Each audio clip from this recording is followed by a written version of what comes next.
हाय, मैं हूं अनुप कुमार और आपका इस चैनल पर स्वागत है। आज का वीवीआई क्वेश्चन है प्रकाश का अपवर्तन क्या है और इसके नियम का वर्णन कीजिए, चित्र के साथ वर्णन कीजिए या इसको लिखिए, व्याख्या कीजिए। ऐसे क्वेश्चन आते हैं या ऐसा हो सकता है कि प्रकाश के अपवर्तन से आप क्या समझते हैं, है ना।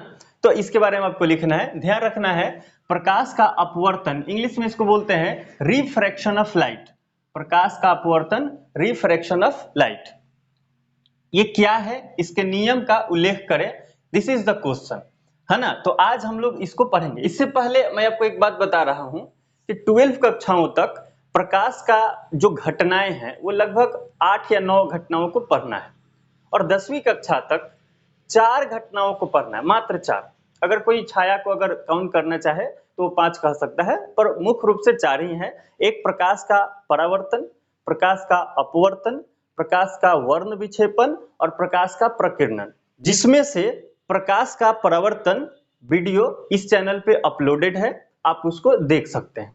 आज हम लोग को पढ़ना है प्रकाश का अपवर्तन, ये क्या है। तो चलिए शुरू करते हैं। जब प्रकाश की किरण किसी एक प्रकाशिक माध्यम से, तो देखिए प्रकाशिक माध्यम भारी भरकम कोई शब्द नहीं है, जिस माध्यम में प्रकाश चलता है उसी को बोलेंगे प्रकाशिक माध्यम। ऐसा तो है नहीं कि मिट्टी में भी प्रकाश चलने लगे, क्योंकि वो तो अपारदर्शी वस्तु है ना। तो ध्यान रखना है कि प्रकाशिक माध्यम कौन हो सकता है, तो जो पारदर्शी होगा, है ना। जो पारदर्शी होगा, जो पारदर्शी होंगे वही माध्यम प्रकाशिक माध्यम हो सकता है। तो पारदर्शी माध्यम कैसे हो सकता है? हवा हो सकता है, हवा में भी प्रकाश चलता है ना। जल हो सकता है, कांच हो सकता है, हीरा हो सकता है। जो पारदर्शी होगा, जिसको प्रकाश आर पार कर जाए, उसी को हम बोलेंगे प्रकाशिक माध्यम। जिसमें प्रकाश चलता है उस माध्यम को प्रकाशिक माध्यम कहेंगे, है ना। एकदम स्ट्रेस मत लीजिए, बहुत आसान है। जब प्रकाश की किरण किसी एक प्रकाशिक माध्यम से दूसरे प्रकाशिक माध्यम में प्रवेश करती है, इट मींस इंटर करती है, एक माध्यम से दूसरे माध्यम में जैसे इंटर करेगी तो इसकी दिशा में परिवर्तन होता है। This is the very important topic. उसके जो डायरेक्शन है वो चेंज हो जाते हैं। जैसे ही डायरेक्शन चेंज होते हैं, दिशा में इस परिवर्तन को, है ना, दिशा में परिवर्तन की इस घटना को प्रकाश का अपवर्तन कहा जाता है।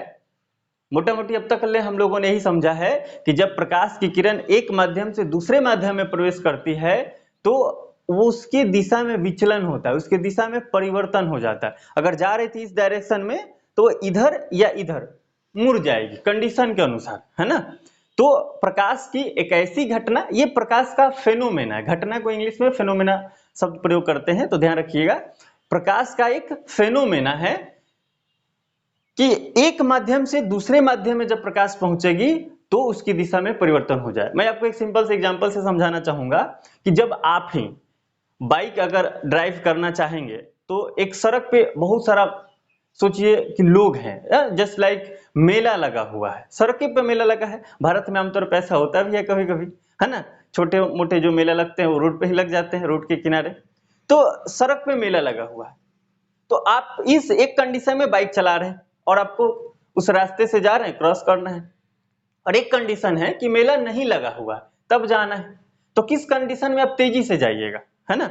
तो बात जाहिर सी है कि जब मेला नहीं रहेगा तो मैं तेजी से जा सकता हूं, मेला रहेगा तो धक्का लगने का चांस रहेगा, तो मुझे धीरे धीरे पार करना पड़ेगा। प्रकाश के साथ भी यही होता है। जो माध्यम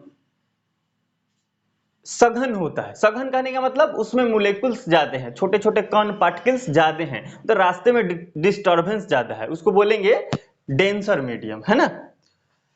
तो सघन माध्यम, सघन माध्यम, तो सघन माध्यम में प्रकाश अगर जाएगा तो अपेक्षाकृत विरल माध्यम से कम चलेगा, क्योंकि सघन माध्यम में डिस्टर्बेंस ज्यादा है तो धीरे धीरे चलेगा, विरल माध्यम में तेजी से जाता है।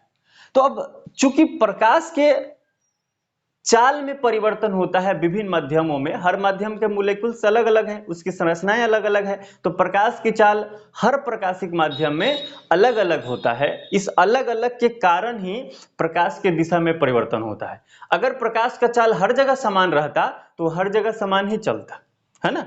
जैसे हम सुने हैं ना कि स्पीड ऑफ लाइट बताओ कि प्रकाश की चाल कितनी होती है, तो हम धुआं की तरह बोलते हैं 3 × 10⁸ मीटर प्रति सेकंड होता है ना, यानी 3×10⁸ मीटर प्रति सेकंड, ऐसा हम बता देते हैं। पर ये ओनली हवा में है। हवा में प्रकाश की चाल इतनी होती है, जल में, कांच में, हीरा में अलग अलग होता है। तो प्रकाश की चाल में भिन्नता ही प्रकाश के अपवर्तन का कारण है। हम लोगों ने कारण को भी समझ लिया।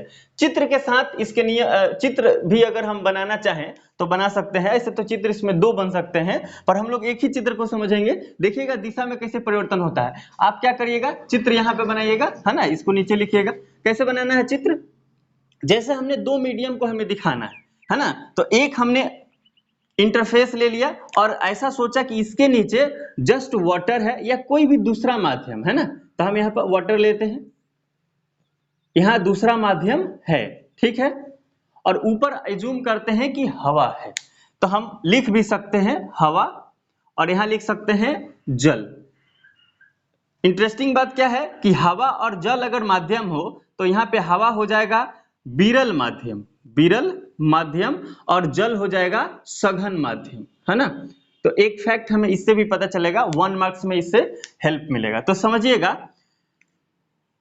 एक प्रकाश की किरण है जो कि यहां पर पड़ी, आ कहां से रही है, हवा में चल रही है ना, ये ऊपर हवा मानेंगे, ऊपर हवा। यहां पे हमने एक अभिलंब खींचा। अभिलंब क्यों खींचते हैं, कमेंट करके बताइएगा आप, है ना।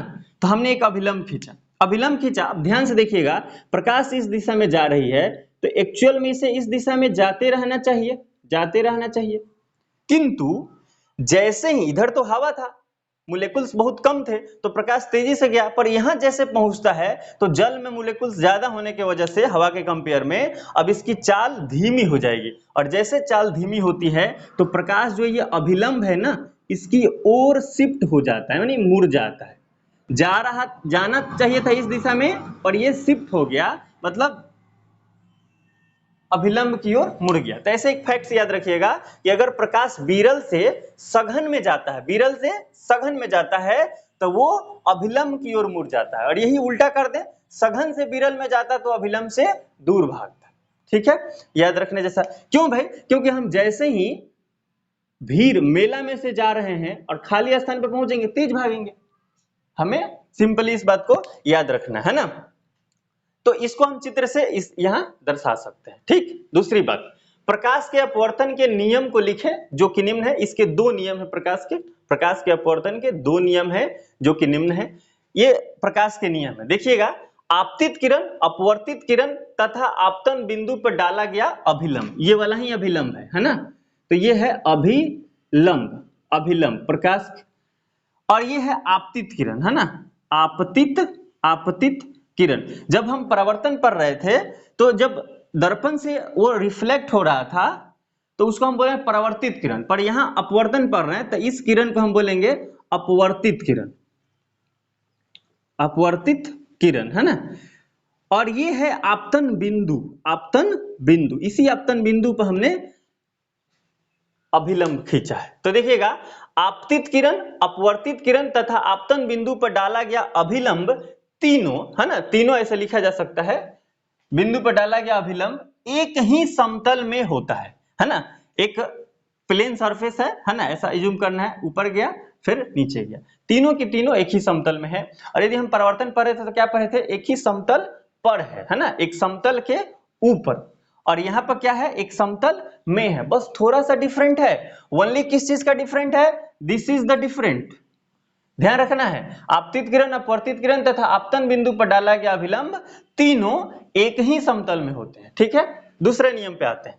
प्रकाश के किसी एक रंग के लिए आपतन कोण की जया, ये वाला जो कोण बन रहा है यहां पर, ये वाला, इसको आई बोलेंगे, है ना, इंसिडेंट एंगल इसको कह सकते हैं।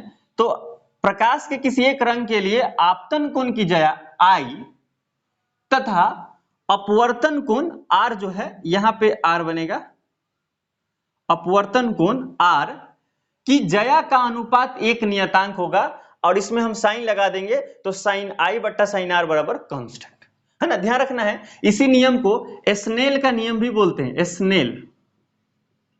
स्नेल का नियम। अगर आपसे केवल इतना पूछ ले कि आप स्नेल के नियम से क्या समझते हैं तो आपको बस इतना ही लिखना है ना, कि प्रकाश के किसी एक रंग के लिए या वर्ण के लिए आपतन कोण की ज्या तथा अपवर्तन कोण की ज्या का अनुपात एक नियतांक होता है, इसे स्नेल महोदय ने दिया था, इसलिए इसे स्नेल के नियम कहते हैं। ठीक है, इतना याद रहेगा, बहुत ही इंपॉर्टेंट है, बहुत आसान तरीके से हम समझ लिए। आपको मैं बताऊं, अगले वीडियो में हम लोग प्रकाश के तीसरा घटना पढ़ेंगे, प्रकाश का प्रकीर्णन या वर्ण विक्षेपण, है ना। 10वीं कक्षा में 4 ही टॉपिक पढ़ना है प्रकाश से संबंधित, और वो हम चारों जल्दी ही कवर करेंगे। 2 तो कवर हो ही गया, आप इसको अच्छा से देख लीजिएगा। अगर समझने में दिक्कत होगा कमेंट करिएगा, मैं एक बार फिर से इससे भी सरल भाषा में मैं समझाने की कोशिश करूंगा। यदि आपको ये वीडियो सचमुच अच्छा लग रहा होगा तो कमेंट कीजिएगा, सब्सक्राइब जरूर कीजिएगा अगर पहली बार इस चैनल पे आए होंगे तो।